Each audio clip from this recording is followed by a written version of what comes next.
everyone, welcome back to another video from Webtech Tutorial.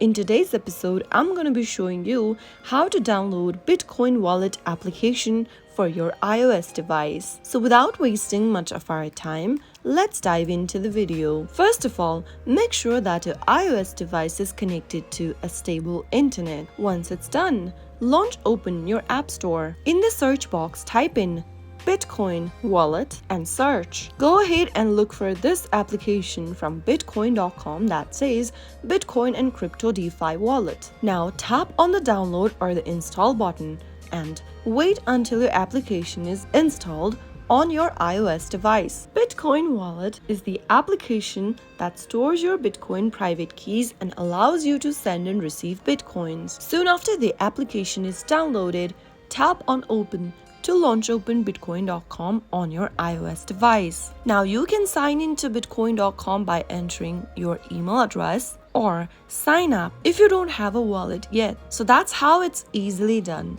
If you found the video to be helpful, go ahead and give us a thumbs up. Don't forget to subscribe to our channel by hitting the subscribe button. Also, press the bell icon so that you'll never miss another upcoming upload from us. I will see you again in the next video.